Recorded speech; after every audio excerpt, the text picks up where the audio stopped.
All right, yo, everybody. What's up, and welcome back to another episode of the APF podcast, episode 147.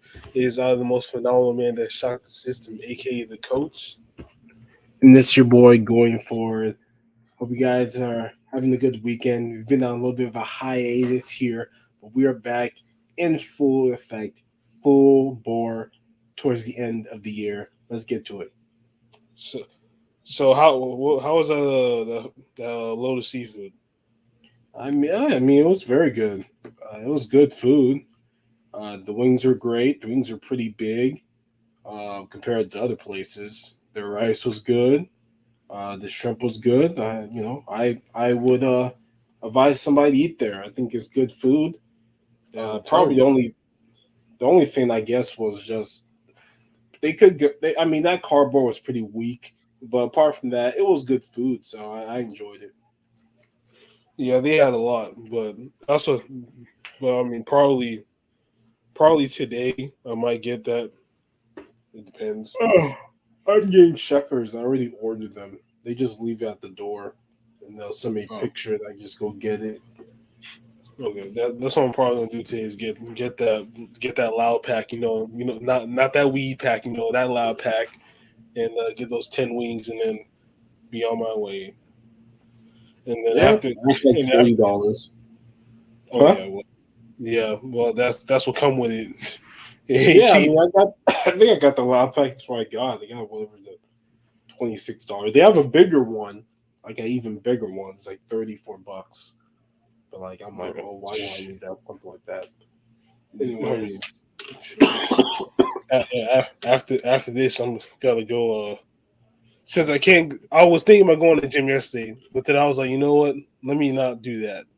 So yeah, you I was probably can't going even to go. because I had this little assignment that I have to record like a 5 to 10 minute workout, and I was going to use the gym for that, and I already had my idea for it, so I just have to do it at home after Yeah, you this. just have to do it at home. Yeah, because you got hit up. It's come for you or now. It's working through everybody, and then it'll be gone. But So yeah, yeah, that's why after this I'm gonna go outside and actually you actually go outside and stay out there for a minute because I haven't been out there in months. Actually used that hoop in months, so after that, and then do our and then do these oral presentation responses, and then that's about it. So why we here. The first part of the 2022 playoffs. What we do, we talk about we talk about the games that happen.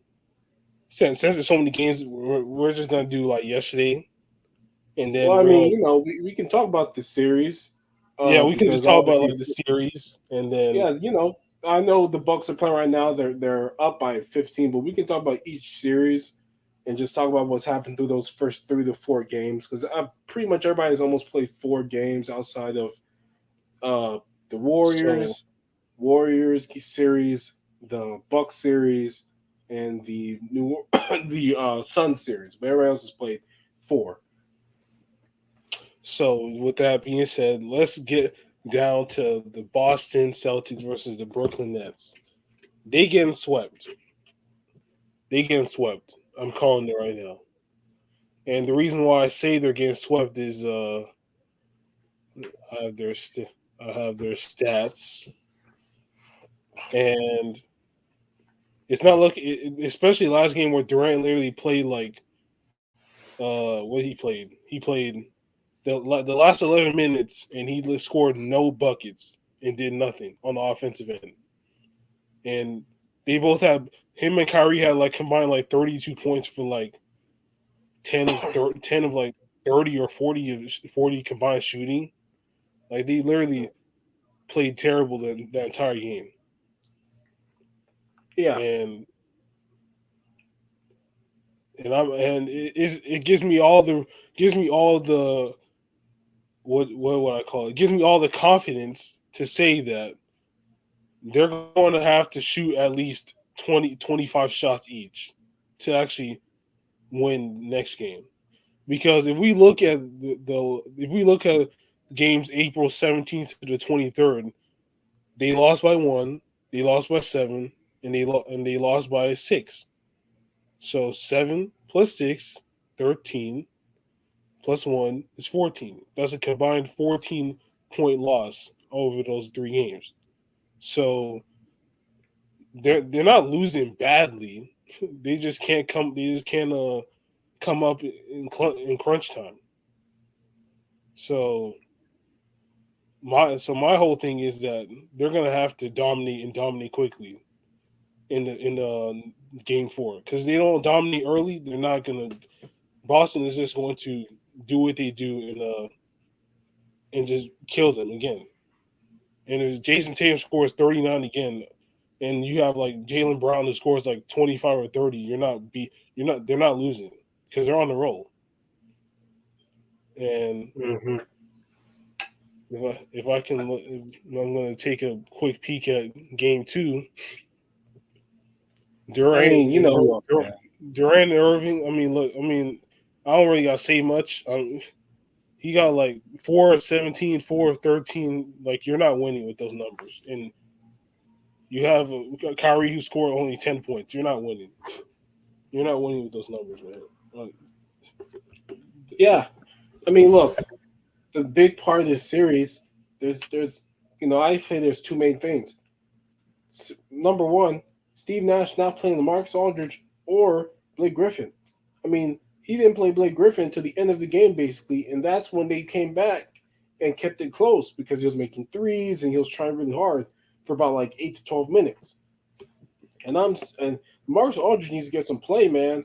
You need other guys who can score easily. Marcus Aldridge can get his own shot. That's the thing. And then number two, Kevin Durant, because they run no plays, no actions, no sets, nothing. They don't run any flare screens or down screens or elevator screens to get guys up or nothing. They don't run anything like he ran in Golden State. Everything he does is hard. He's got to catch it. He's stumbling. They're pushing him out of where he's catching. He's got to catch by 3-point line. They're sending double teams. They got to run ice. They run ISO plays. No, barely any pick and rolls. It's just I mean, Kyrie can deal with the whole ISO thing. I've always said if ISO is good for guards, he's still a forward. He needs easier shots, but they run absolutely nothing from Golden State. I mean, they could at least look to take some of the stuff he was doing in Golden State and bring it for the playoffs, but they do nothing.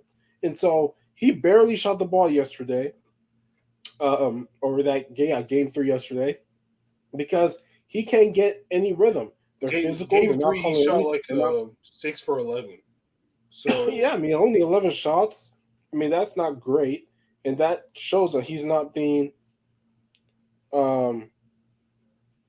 aggressive. He's not being, very aggressive in getting his own shot.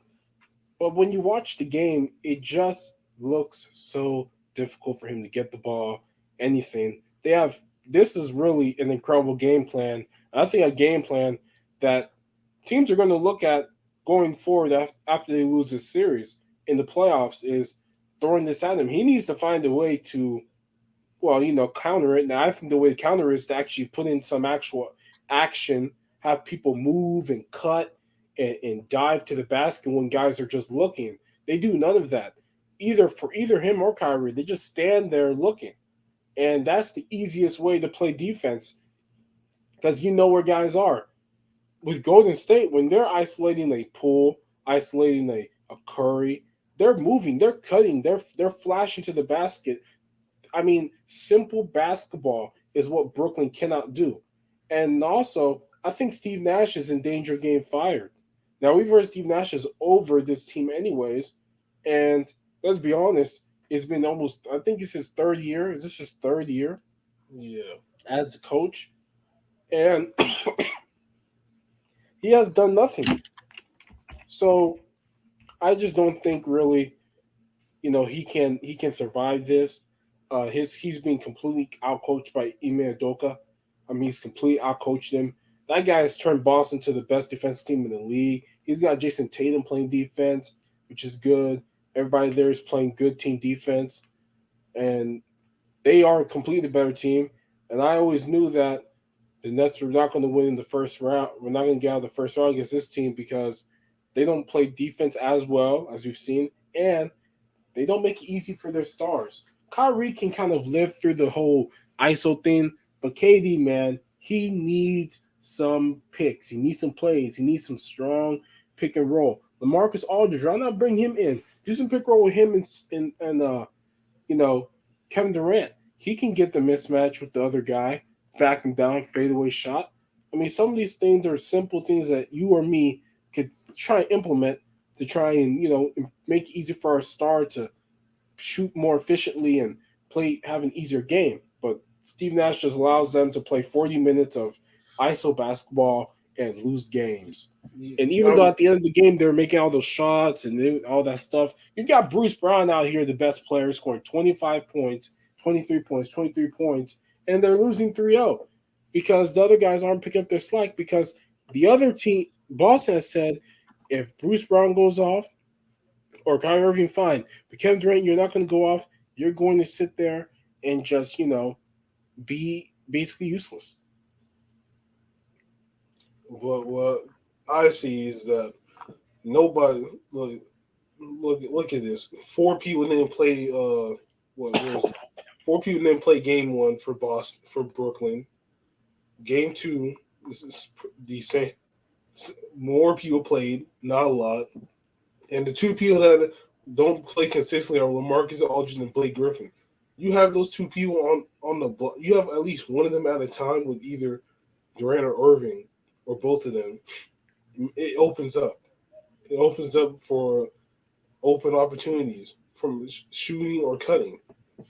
They're, they're not being utilized for what they're supposed to be. They're not supposed to be to dominate in the paint. And once they start getting double teamed, and once they can find an open man, then more points can start coming up on the board. But until they both come up on the field, it's gonna be easy sweep for Boston, and that's my personal opinion because you keep not playing the two people that matter over the three people that don't matter. You're not gonna win. You're not gonna win the series, and they're going to lose. What was it? They're going to lose Monday? Yeah, Yeah. I think they could win Monday if they decide to start Blake Griffin. If they start Blake Griffin If they or Blake decide to Griffin, put Blake Griffin and LaMarcus Aldridge in there, then they can have a chance. But if they don't implicate both of them, at least they're not having a chance. yeah, if they play Blake Griffin more minutes, 18 to 20 minutes, and have maybe play some Lamarcus Aldridge, release Blake Griffin, I think they could probably win that one game and then lose game five. But they're going to have to. You're going to have to play more shooters around him. Blake Griffin is a very good 3-point shooter now, and you could see it. They were letting him shoot threes, and he was burying those things. And you can get him in the pick and roll, have him roll to the basket or pop to the basket. Something. You've got to make it easier for Kevin Durant because Kevin Durant has had no good games. He's none. None of his games have been good at all. He's been inefficient all three. And Brooklyn and Boston is going to win this series, of course. But they need to win this game. Um, Here's the thing. If you lose, then Harden won. Harden was like, I don't trust these guys. I don't trust them at all. Could he have foreseen that eventually Kyrie would have, gotten the ability to play every game? No, he thought, man, this is gonna be it. I got a guy in KD who's not healthy and he don't want to play. That's why he left. And he's one game away from getting to the second round, and you're one game away from going home. And this was the original team. Remember, this is supposed to be Kevin Durant and uh, Kyrie Irving. Yeah, it This was was the supposed to be team. those two. This was two guys originally, and they would have been a far better team without him. But let me go get my food. I'll be right back. Oh, it's already there. Yeah.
Okay, I'm back.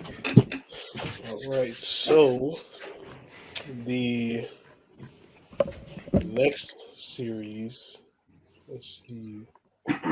Oh yeah, the Utah Jazz and the Brooklyn Nets.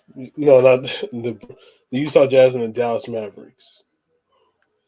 'Cause that one is a very interesting series. I want to dive into because there's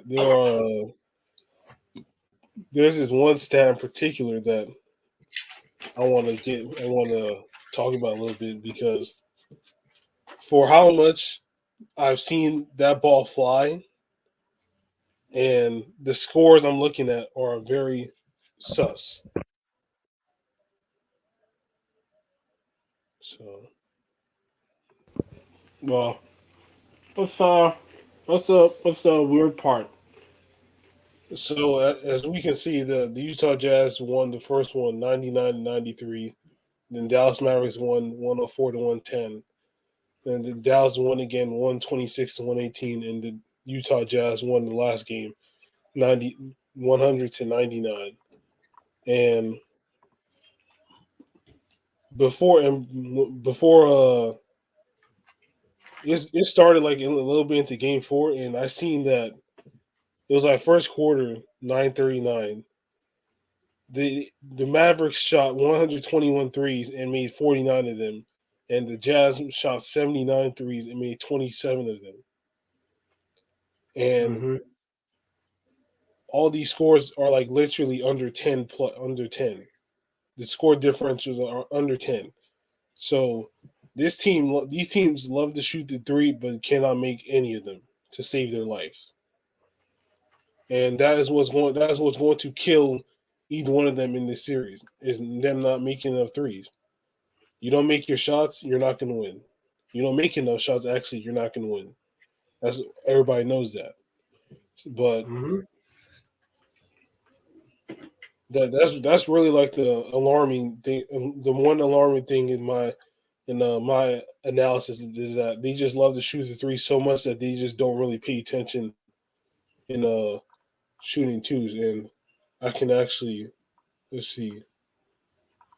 I think I have the team total. So they shot 64 to 165 threes to Utah's 37 to 114. So you can already tell. And I mean, everybody's on the miss, but it's just Donovan and Bogdanovich are like the two best 3-point shooters, and they just are just abysmal.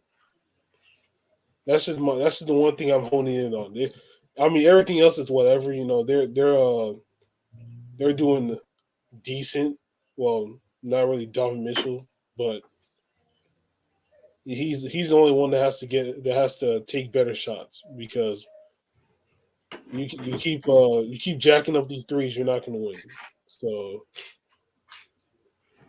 Mm-hmm. and going on to the Mavericks, you know, everybody's actually making their threes. They're not really too.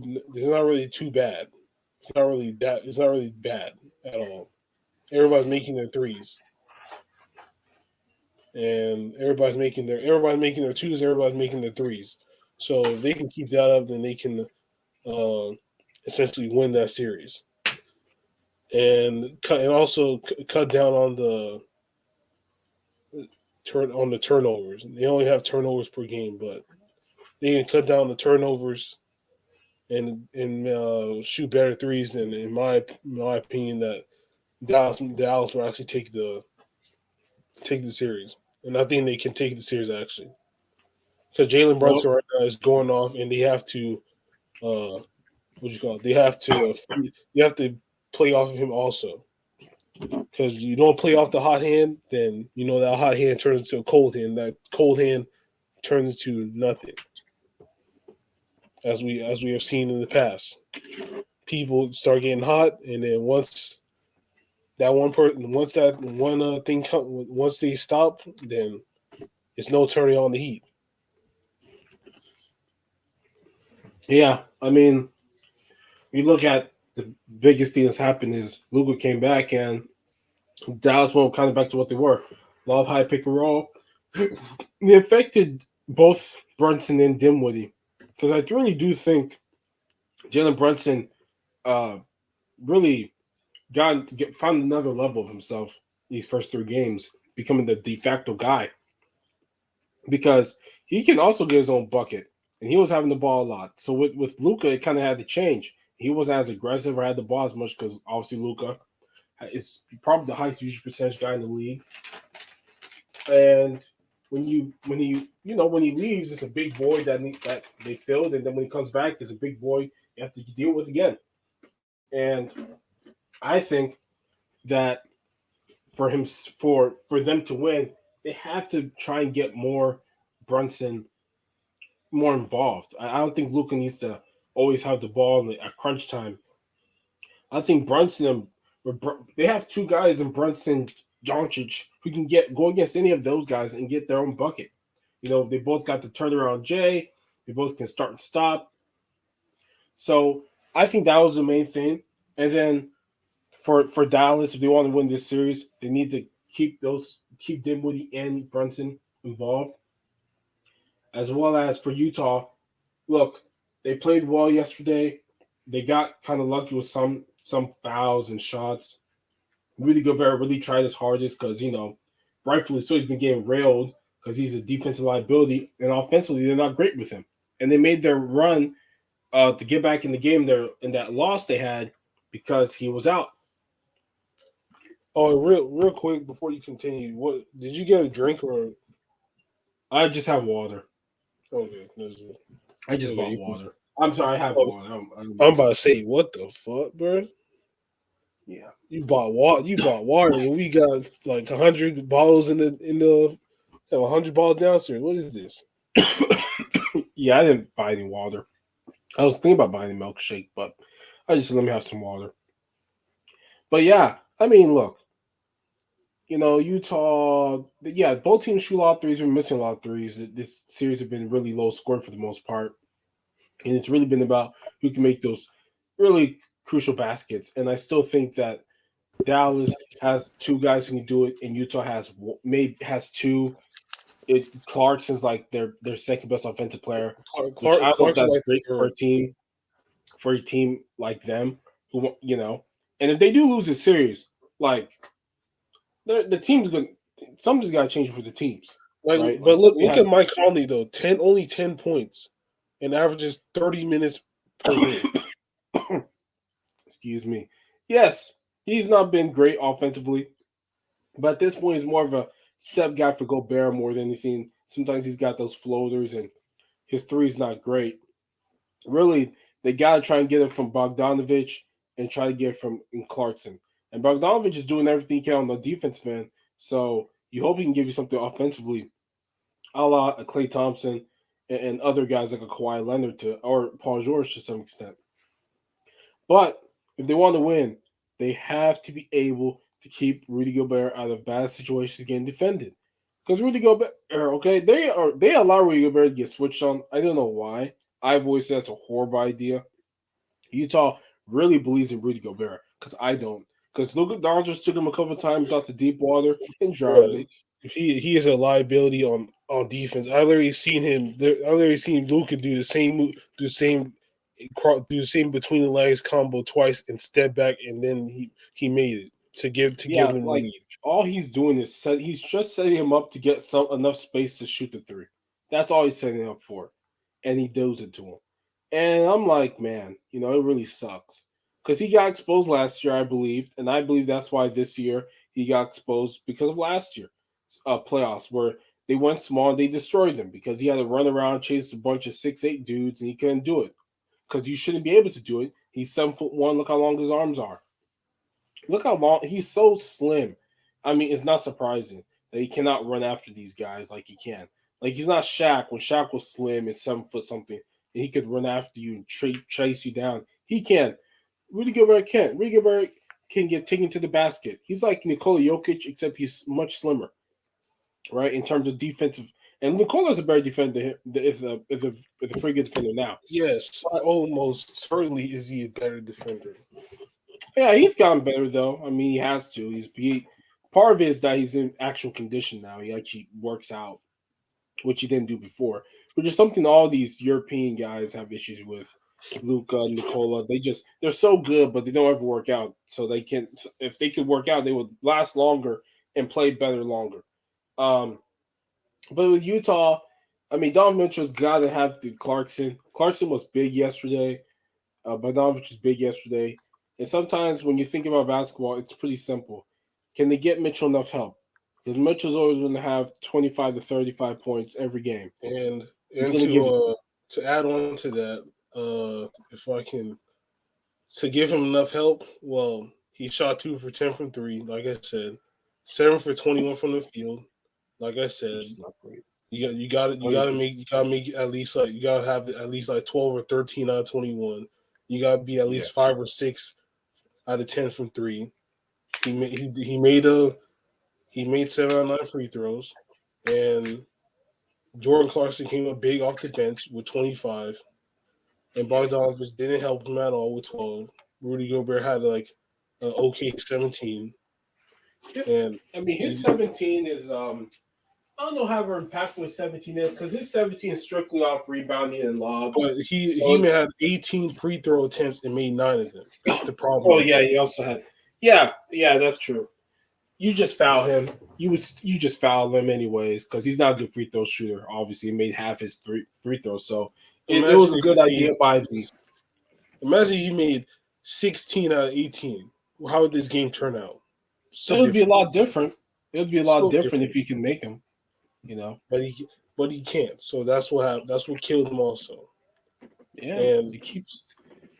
When a team knows your big can't shoot, they're not worried about offense rebounds. You can offense rebound. We'll just hack you really hard so you go to the line. I mean, it's not. You don't want to give up offense rebounds, obviously. But I'm just saying it surely is a good thing when it used to be DeAndre Jordan and he would get the offense rebound in the close game. You could just hack him. He goes up, hack him. Make sure he doesn't score, hack him, and make him send to the line, and he misses most of the time 2 free throws like Rudy Gobert. It's a great thing, and I think that's going to be, again, you found a good thing. That's going to be an issue at some of these close games because if I'm Dallas, I'm not worried about playing the big. If he gets rebound, we just hack him. We got some dudes with some fouls, hack him, send to the line, and see if he can make these free throws. so, yeah, I mean that's what he was a good Rudy Gobert. You see him go up for that. You see him go up immediately. Hug him. Don't even let immediately hug him or like push him a little bit. Don't even let him get up there. Yeah, I mean, So let's dive into real quick with the Philadelphia 76ers and the Toronto Raptors. And I mean, there's not really much to say because I mean Joel Embiid is dominating as usual, and Tyrese Maxey's asleep. Wasn't he a rookie this year? no, he was a rookie last year. Oh man, he would have probably won it this year if he was a rookie this year. He would have probably won Rookie of the Year if he was a rookie this year. But it sucks, you know. Last year wasn't really wasn't really out there. Didn't really showcase himself. This year he's putting on for himself and Philly, and now look at him, one win away from the second round, and it's like you said before. James Harden did foresee the future, probably. Who knows? But my man's literally left Brooklyn because that place was a whole doo-doo show. It was going to go downhill, and they're now 3-0. They're not 0-3, and they could get swept like tomorrow or on the 26th, either one. And even though Harden isn't scoring like his usual 30 that we thought he would. He's at least he went from scoring a lot to assisting a lot, Mm-hmm. and I think he knows where his where he's I think he's probably starting to understand where he should start aligning himself because he used to start scoring a lot and he's seen where that went and didn't go nowhere. So now he's starting to pass the ball a lot, and now that is benefiting him now, which I think he should keep on doing because you got some help now. You got people on your squad. You got some shooters. You got some hitters. Use them to your advantage. Have them make you look good because you already look good yourself. You can make yourself look good. Have them make you look good by feeding them the ball. I mean, he just doesn't need to do it on this team, to be honest with you. That's just the truth. You got Tobias, you got Tyrese Maxey, got Joel Embiid. Now don't forget, Joel Embiid has a torn, um, like, was it a torn ligament in his thumb. He won't be as good as he's been the first two games of that series. I would suffice to say game 3 is when he got it. So they're going to be in some trouble later on in the playoffs with better teams because if he's got a bad thumb, people going to hit it, scratch it, and he ain't going to shoot as well. You didn't shoot well yesterday. And don't tell me it's not because your thumb's not hurting. Go shoot with the bad thumb and shoot with the good thumb. Go shoot with the thumb that's got ligament damage, torn ligaments, and shoot with one that's fully healthy and whole. And see how different your game's going to be. That's going to be a big impact. Okay? Like yesterday, the game was still close. It wouldn't have been close if you played well. And now I'm gonna say this: they need James Harden to play better now. Okay, you have an Embiid who is somewhat limited. Like, let's be honest, the dude's his thumb is not good. Your thumb is done for a lot of things. You never know how much your thumb is used. So you can't use your thumb. You're like, man, I can't hold this, can't do that. Your thumb is a big part of basketball too. And he Yes, can't yes, it he is. can't hold the ball as well. He's grimacing when he catches it. Like, that's the thing right there. And so, um, my thing is, excuse me, is can James Harden turn it you know, on the offensive end when they need to? Because he couldn't do it yesterday. Obviously, he probably had 10, 15 assists. Like, yeah, that's great, but they're gonna need 30-point games, man. Because Yeah, and that's what I was also going to get to is that he does for some now he's like went from like 30 to or 20, 25 and up to 20 and I like mean, 10. it's such a big drop. It's really crazy. Like, he's hit a wall, and I'm like, how? Like, Jesus, he really hit a wall. Like, this man legitimately hit a wall. Like, at some point in the middle of the season, like, he had two really good games, and then bam, he's been like pretty bad. So He hit such a big wall and I'm like bro, you was literally like scoring champion like what 4 years ago. You was literally you literally had like 30 point per game seasons increasing over like 3 straight years, and then all of a sudden you switch and now you just drop. I mean, what something happened I mean, well, we all know what happened in Houston, but after his like last couple of years in Houston, he just lost all the motivation. Uh he lost all confidence and motivation to even score anymore. It's like he just didn't want to do it. He felt like he was not obligated to do so. So hopefully this playoff run will actually ignite a fire in him and actually get him to score like how he usually scores. Because we all know Harden can score. He just needs to find that motivation. yeah, man, I don't know. Well, he can verify. Yeah, they gotta find motivation. Because let me tell you something. Miami, Atlanta, they got trouble. They got trouble with whoever. And if Embiid got this issue and Hard doesn't do well, I'm just saying they could lose. They could lose. Yes, yes. If Joel Embiid falls, the whole team falls. Just Yeah, I plain and mean, simple. yeah, he still can play. It's just you're just not going to be as good when you have that injury, and you can see it's infecting him. Holding the ball, grabbing the ball, like catching passes that you wouldn't bother you normally. Like they would like sting you or whatever. Like those things are gonna be like knife cuts and stuff to your finger. So it's gonna be impressive.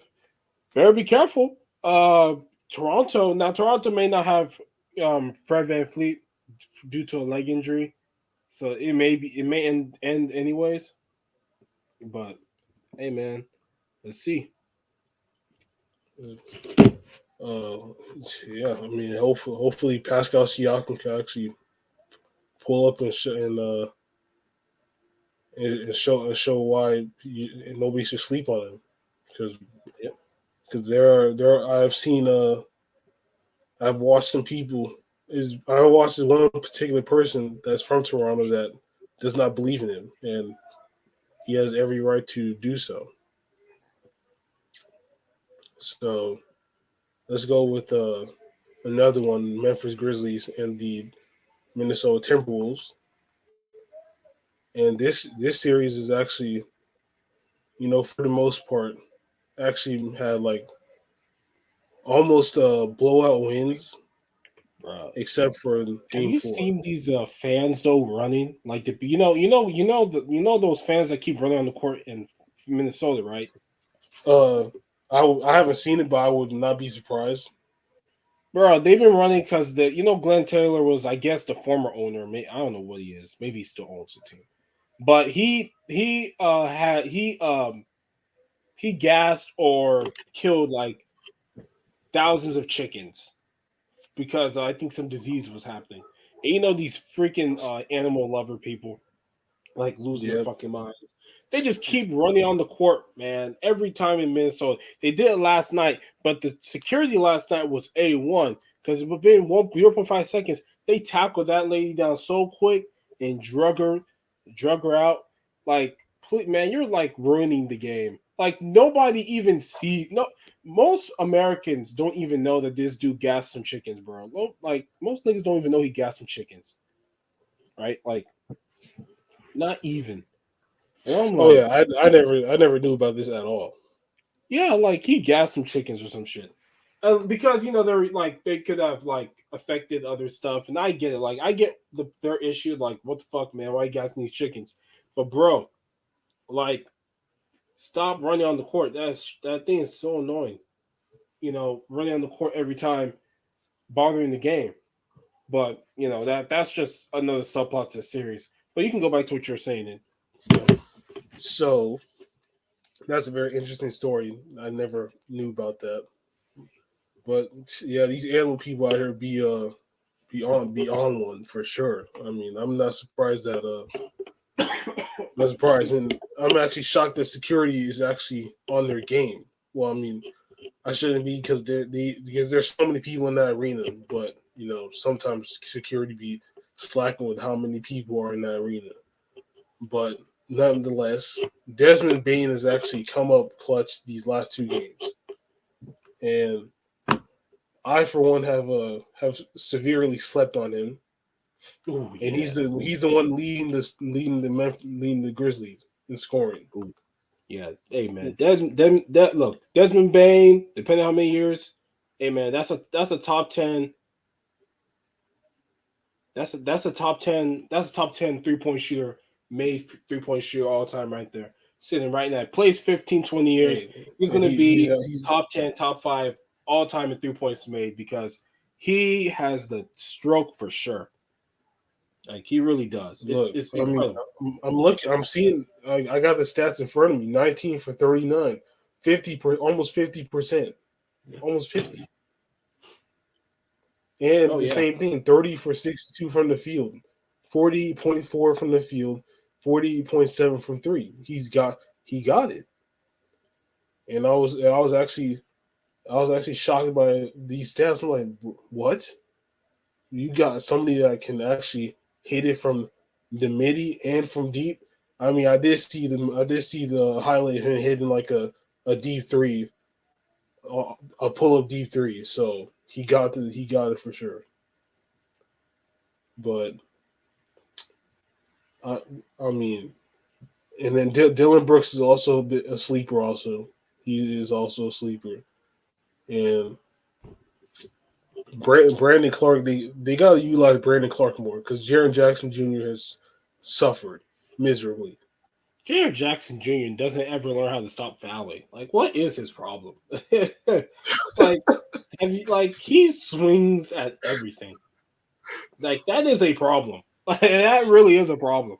Why the fuck are you like anything, bro? He is swinging. He is swinging for the block, and I'm like, just go up. You would save yourself so much trouble. You would you would be a better defender if you would just stop swinging at every little thing that people do. Like he's always jumping. Him, Carthy Towns, they have the same issue. They would be far better basketball players if they could just learn how not to foul. And Jaron Jackson Jr.'s been in the league almost 3 years now, and he doesn't know how to go straight up Yes. with athleticism. Like you should be going straight up, dude. You would be such a better defender. Like, how do you think Marcus Smart survives? How do you think all these other guys survive? Verticality. You know why they introduced verticality? So that guys can actually not get fouled out every time. So that it's harder. It's actually much better to go straight up than swing your arms and stuff. Because not only it's a tougher shot and you don't foul. Like great defenders know that. Like they know to go up. But go back to what you're saying. It just bogs my mind every time. Yeah. I mean, to go off that, he's literally averaging 10 points, and let me see, his point total is 41 total points. So not only, in my opinion, is he better than Rudy Gobert, he's making Rudy Gobert look better than he's making Rudy Gobert look better than him. And Rudy Gobert is not really an eye catching center, in my opinion. He's just not. He's he's just a guy that can get rebounds and I finesse mean, his way in DPO wise he's a basic and motherfucker. To be score honest. easy Basic. buckets. His But buckets are offense rebounds and lobs. I mean, yeah, it's nothing that's impressive. exactly why I said easy, because I Jaron mean, Jackson Jr. He gets his buckets aren't easy, yeah, which is but why he with has his grandma looking 10.3 shot. in this series. So well, he has to do something. He has to do something because this is unacceptable. Your boy Morant is like literally Ooh, yeah. going to war by himself with Desmond Bain and Dylan Brooks, and you're not there to actually help him out and down low. Yeah, He but has John like Morant six didn't play good. rebounds. Yeah, I mean Dude John has Morant. like six. Oh, keep going, sorry. Yeah, dude has like six rebounds. He should have at least 9 or 10, 9 minimum at least. Might as well. What is with these centers and 6 rebounds per game, 7 rebounds? You know AD why? has Because like 7 rebounds. Like what is we're like, bro? I could literally get like at least like 8 rebounds myself, and I'm literally a foot shorter. bro, I'm It's telling no you, reason man. that he shouldn't. Because No reason they don't box out anymore. they don't. Look at the Warriors game 3 win. Andrew Wiggins gets the ball after a missed three with 3 Nuggets there because none of the Nuggets put their arms out and box. They just stand there look for the ball. It's crazy. That's why you've got Westbrook, you've got Morant, you can get Curry, you can get these Westbrook. guards um, having like 10 rebounds because nobody guards the paint. People just sit there and let anybody roam in and get a rebound. Like that's why. Like Steven Adams gets 10 rebounds per game. You should be getting 10 rebounds per game. Doesn't like I get it. Anybody can rebound the ball now because the way the game is and people don't really box out. But Jerry Jackson Jr. should be getting way more rebounds. My big should be getting all the rebounds. If I was playing, I would be like, get that rebound big and throw it up to me because I'm not trying to go up there and get hit. Like back in the day, That is why you're there. Yeah, it's the reason why guards didn't rebound the ball back in the day.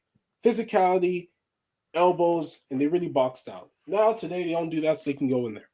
But Morant, man, had a tough game last night. 11 points. He's been getting off to some really slow starts, and I really do think that this is showing a very big hole in his game. He can't shoot the ball, and he cannot survive falling on the ground. 70 to 75 games per year regular season, and then let's say 25 to 30 playoff games to win a championship or get far in the playoffs. Like his body cannot take 100 games of falling on the floor every time. He must learn how to shoot the ball better, and that's what I'm saying. Because he would have a far better time. He would have an easier time getting to the basket if he could shoot the ball. Excuse me. But he'll have far easier time getting to the basket if he could shoot. Because they give him the shot now. He can't shoot it really well. So that's the one thing I want him to improve on. This series is really weird. I always said that I don't know if Memphis was really ever the best team. This may just be a bad matchup for them. Minnesota is really young as well, really athletic. They're very confident. They have good offense. Anthony Edwards is like the biggest dude on the court, most physical dude on the court, and he's like 20 years old. It's a bad matchup for them. Yeah, it's a bad matchup. I think that's what it looks like to me, because nobody can handle Karl Anthony Towns or Anthony Edwards. Like Dylan Brooks' physicality means nothing to Anthony Edwards. Anthony Edwards is his own fucking linebacker looking ass self. He was like 240, 6'7", so that shit doesn't matter. And John Morant can't guard anybody, so they need help. And to make it my ending point, I mean, look, at least Karl Anthony Towns is 10.8 rebounds. I'm telling you, I have to stress this. You can't be a big. Okay, so John Morant has 7.8. Karl Anthony Towns has 10.8. That's 3 rebound difference. And John Morant he's not little. Well, I mean, okay, well, he's little for the NBA. He's average size. Okay, he's average size. But average size man grabbing 8 rebounds a game versus somebody versus the 6'10", 6'11" guy who's averaging almost 11 rebounds per game is kind of sad. And your big on your team is grabbing some weak ass 6 rebounds a game. Are you kidding me? Nobody is trying to. People they have to get on him about actually being a big. You're a big for a reason. Go down there and bang with him. You're letting him get over almost a 5 rebound advantage over you. That means he's getting up there more times than you do. You're letting him do what he wants to do down there. You're letting him get all the rebounds over you. You have to show your dominance down there. You can't. I don't want no big on my team averaging under 9 rebounds a game. Depending on the. I'm not saying all my bigs have the average 9. I'm just talking about my the star bigs I have. You have to at least get over 9 a game. Tim Duncan. Tim Duncan isn't like the most built, but he got at least like 10 minimum throughout most of his career. Dirk Nowitzki, I think even he got like some 10 rebound per game seasons. And he's not even the most built dude. He literally sat on the elbow on the mid range and faded away from everybody over their heads. That's all he did, and still dominated. So you don't got to be a big to dominate down low. But if you're a big that doesn't have no Dirk Nowitzki game, no LaMarcus Aldridge game, no fadeaway game, then you have to dominate inside and down low like Shaq, and get rebounds also like Shaq did also, like Hakeem Olajuwon. Tim Duncan, all those greats, David Robinson. Okay, like that. Not trying to compare them to them, but comparing them in the sense of rebounding. Because Shaq had no outside game. Tim Duncan had a decent outside, had a great outside game actually. David Robinson didn't have much of an outside game, but what did they all do good at? Rebounding. You can't be a big in down low, and you don't have an outside game, and you can't rebound more at least 9 a game minimum. If you're not doing that, then why are you here? Why are you there? In my opinion, I just I just can't what is it? I just don't like how Jaren Jackson Jr. has 6 rebounds and he literally has no outside game. No, I mean, well, no, not he's literally got no that. outside game, but he doesn't. He doesn't. He's more of a I outside. mean, He's more of a. I don't even know what to call him at this point. I I don't would know. say he's a perimeter player, but Okay, well, yeah. Okay, so since he's more of a perimeter player, it makes more sense. But at least when you're on the floor nine times, you should be at least getting like 9 rebounds. I mean, Is well, really not that hard. he's got that sissy looking shot. I mean, which I've Oh always yeah, hated. that shot is really suspect. I'm not gonna lie. But yeah, he should try to get some rebounds, man. Yeah, well, look, he has a really undefeated. His offensive game is really unsharpened. Obviously, like his offensive game is really unsharpened. He Yeah. really can't control himself. I mean, you see some of these fouls he's gotten. Oh yeah, I've heard he's very touchy. He's very touchy when it comes to that shit. What? Oh, with his fouls? Yeah. Yeah, he just hits everything. I don't know. It's weird. So what's the next series? How long do you want to go? I mean, how many more do we have? How many more series we have? I mean, we got a lot more, but Well, we can go quickly through them. I guess we could go with the Warriors and Nuggets. They are playing right now, anyways. The Warriors are up by 3. I I mean, they're probably going to get swept today. I think is there any more to say? Look, like, what you need to say is, can Jokic get some good help? I mean, shit. He ain't got like two. Oh my god. Like he needs help. This man's giving you like 38 and like 20 and getting like blown out or losing games. Oh my god. 37 and 18 lost by 5. Bro, I mean, I'm like, Jesus Christ, he's Talking just murdering about Golden doing State. everything yourself. Yeah, he's doing everything. Getting and then you're just murdering Golden State, and he ain't getting no help. Like Jesus what else can you Christ. do? And it's like going like Steph Curry comes off the bench, and you've got Jordan Poole getting you 27. He's really coming off the bench? Yeah, he's come off the bench all series long. He's coming off the bench today. What is? Oh hell, that's even worse. That's how you know Oh, you get no. disrespected. The team tell you they best player come off the bench. He like, yeah, I'll come off the bench. That's some disrespect. Oh no, that's even. That'd be like what's it called? It'd be like Giannis. Like they tell Giannis like Giannis come off the bench. Giannis like, okay, we know these niggas sorry, so we know these But dudes are sorry. the African Giannis says no. Let me start. Yeah, but like Golden State really doing that, and they've won all 3 games. Like that is so dumb. That's even worse. That's even worse if you got him, bro. Imagine him and Jordan Poole come off the bench. Oh my god. Oh, like that'd be the ultimate disrespect. Like, yeah, we would beat your ass, and we would put both of them on the bench. We put Gary Payton in there. Gary Payton the second. We would beat your ass then too, man. Bro, we'll even put Juan Toscano Anderson on the starting lineup. So he ain't even playing shit. I mean, I I don't blame them anyways. They have their people they want to play. Yeah, there's no point. Yeah, I think with Golden State, they're fine. They make a lot of threes.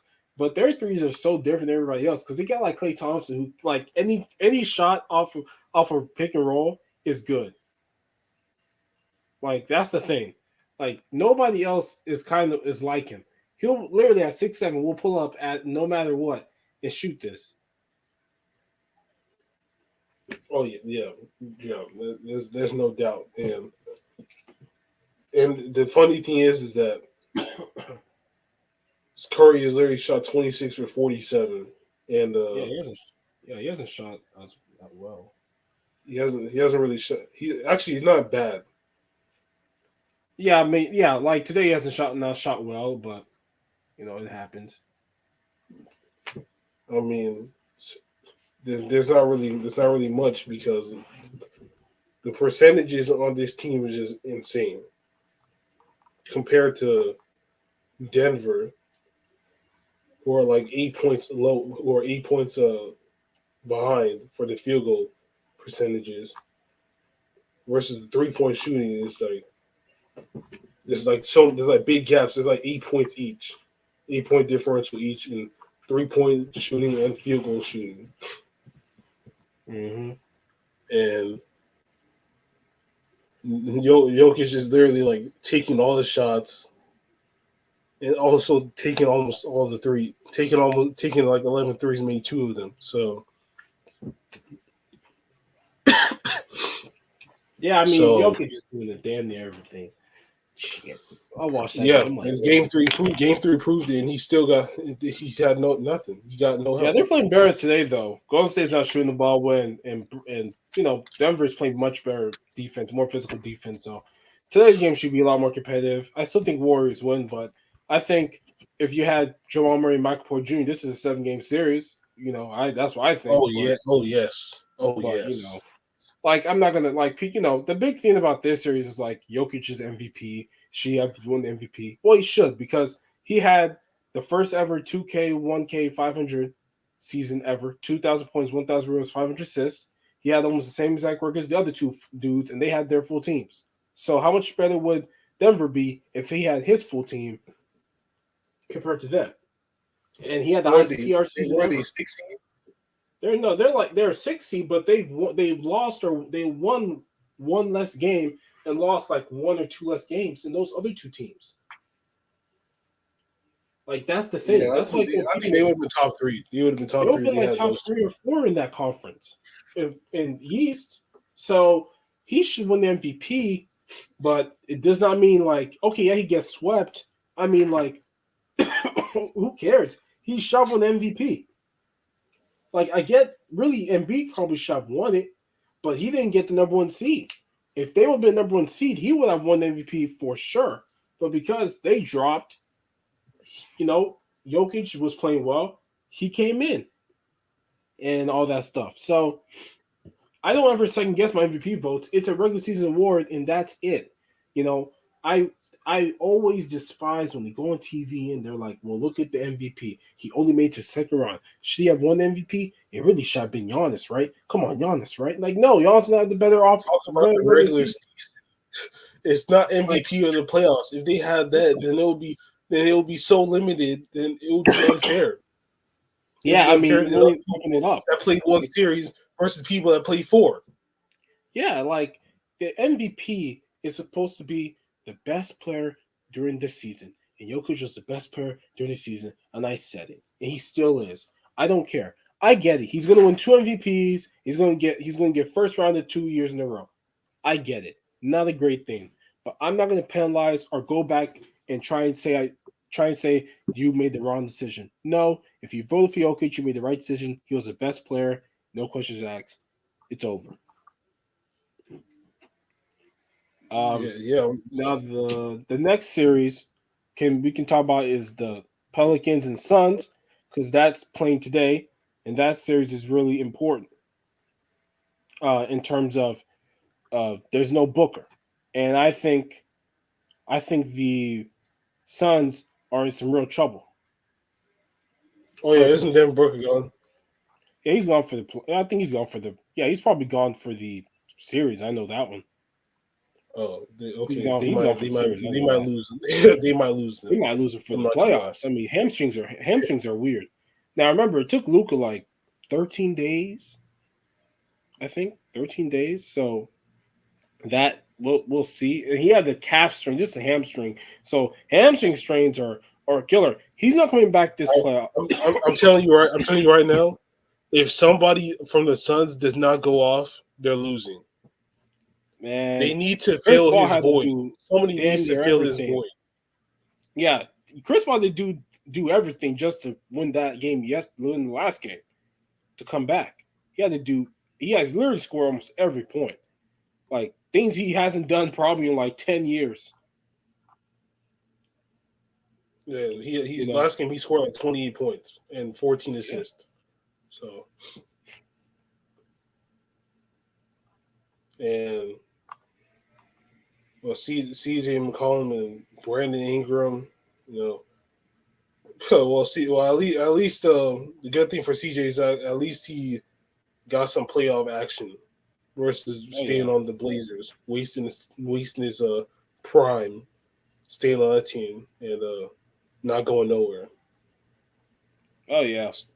At least he got some playoff action versus and I mean they could actually steal this series if CJ and Brandon get the ball going again, score 30 each, they could actually steal this series They and could. pray and they pray that uh if they can pray at least one person doesn't score 30. If DeAndre Ayton or Chris Paul scores 30 and the other doesn't, then they're looking good. And if the CJ McCollum and Brandon Ingram can at least score 25 plus, then they're looking good and they can win. And if they get some help on the bench, they're looking nice. But if if uh if if they have another game like this where Chris Paul and DeAndre Ayton have like 56 combined again, then it's gonna be tough. It's gonna be tough to stop that. Just just gotta be real. And Mikael Bridges gives them 20 points. It's hard to stop that. It's just hard. Yeah, I We mean, both know this. We both know that we both know that if two people are going off and one person is helping out, it's hard to stop that. yeah. Yeah, they're gonna have to find a way. They're gonna have to find a way to stop one of the between Bridges. They're gonna have to find a way to stop Bridges or Ayton to have a chance because they're not gonna stop Chris Paul. His pick and roll game is probably the best that's ever Oh been in the yeah, league outside John yeah. Stockton. Yeah, I mean he can get whatever shot he wants. They run You that could put spin. anybody on him and he'll still get around you. So it's Yeah, gonna be like hard to stop they Chris run Paul. that Spain pick and roll from so many different places. It's so good because you got a screen up for this guy who screened. I mean that they just have that on lock. But yeah, I still think New Orleans could win tonight's game if they have good scoring from two of their guys and another guy joins and they just find a way to slow down Chris Paul enough. They should be You fine. have to. The game plan has to be neutralize DeAndre Ayton or Mikael Bridges, or neutralize both of them. You have to neutralize at least one of them because Chris Paul is going to be hard to stop. Him. The game plan should be neutralize all three or neutralize at least one, but you have to neutralize at least the person that you know is easier, in my opinion. Because Chris Paul, I mean, we've seen what happened. It's hard to stop him. It's just hard, even though he's 6 feet. It's just something about that man that we don't know about. Yeah. So you're gonna have to neutralize him. You have to neutralize DeAndre Ayton or Mikael Bridges. You stop that, then you have a chance. You don't stop one of them, and this game that happened previously is gonna happen today. So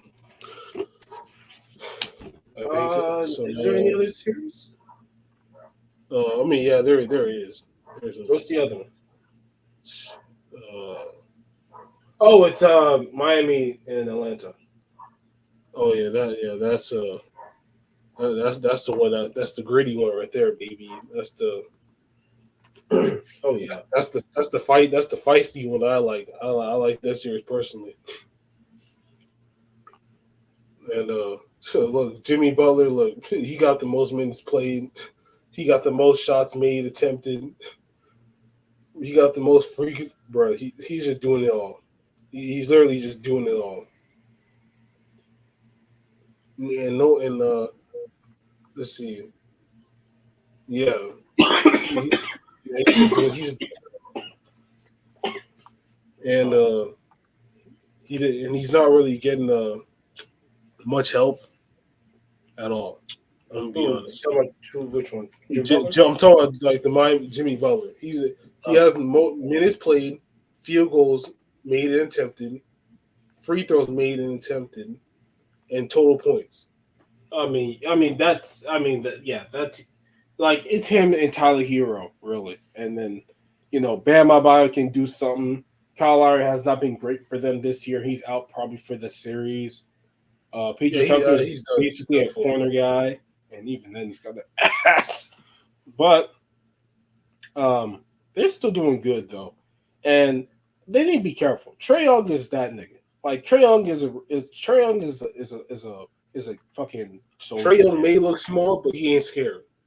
Yeah, like this guy. He's really abysmal from three this series though. Yeah, man. Like, he's the Chris Paul of our era. Like he's the guy who's gonna average like 28, like 10 for like an Atlanta like a Chris Paul did, and force your team to be better than what they were before. Like he didn't play well, but he's been okay. I mean, he's been really good yesterday. Yeah, he's and let's see, and he's at 19 turnovers, so very reckless with the ball. I mean, that's what come with it as being a point guard. You have all these turnovers. Yep. But very very very terrible shooting this series. 37% field from the field, 17 from three. Not numbers I'm usually seeing from him. 4 for 23 from three. So he's very unreliable from three this series. Oh, you're talking about Trae Young? Yeah, Trae Young. He's very unreliable shooting this series. Yeah, he's kind of not someone that you would trust. Well, not someone I would trust in long term, but I can trust him down the stretch. Well, he's always been a high volume 3-point shooter. I'd much rather him attack, but he needs to shoot those threes so teams give him those flows. That lane. Yeah. That's why he needs to shoot that three like he does. And that's what he's gonna do. Shoot that ball. He's not afraid to let it fly. He's not worried about the stats. But from our perspective, it's like, damn, you're usually good at shooting threes. What the hell happened? Mm-hmm. So, I don't got much to say. Yeah, I mean that's it, man. Got nothing much. I'll say about the Chicago Bulls and Milwaukee Bucks, they're getting their ass. Chicago's getting whooped. Yeah, Chicago's gonna give. Yeah, they won that one game, and then they figured out let's just double team DeRozan all the time and make it hard. And Zach LaVine has done nothing because he ain't ever faced defense like that, bro. Like he has not faced no Drew Holiday type. And Vucevic literally is taking more shots than those two last game. Yeah. So if Vucevic taking more shots than your two stars, then that's a problem because Vucevic. They're attacking Lopez, and he's just getting the pop. He's just getting the pick and pop, and he's got to make those. He's got to make a high amount to really punish him. And that series is going to go 4-1 because they just they look good in the regular season, but when it comes down to the playoffs, that's when it really matters. And they have I shown think they'd be better for me Lonzo Ball, that. though. Oh yeah, They had like Lonzo Ball, Lonzo. man. Oh yeah, Lonzo made the whole difference. The same thing with the Golden State and Denver series. Jamal Murray and Michael Porter Jr. made a difference, but those are specifically hypotheticals because we cannot actually see them play, or they have not been available for like the next half of the series. So I mean, Michael Porter Jr. and Jamal Murray have made a big difference. Oh yeah, they would have, but it doesn't. Well, we can't see that in action. Yeah, we can't see that in action, but we're not. I mean, we're not fooling ourselves. They would have made a big difference. Let me get this out of here. They would have made a big difference. If they didn't available. I mean, it is what it is. Like you're losing a guy who scored 250 point games in the bubble. Like that's who you lost. You lost Michael Porter Jr., who's a max player who, can give you 25, 30 points, no problem. But now we only can wait for next season. Yeah, we gotta wait for next season, and we are done here. So with that being said, this has been another episode of the APF podcast, episode 147. It is the most phenomenal man that shocked the system, aka the coach, signing out. And this is your boy going forward. Hope you guys enjoy the podcast. We've enjoyed coming back to. We're still a little sick. Hopefully by next week we're a little bit better. And please, if you liked it, rate, comment, subscribe. Look down below in the description. Hit that arrow button. And we'll see you later. And we out of here. Later.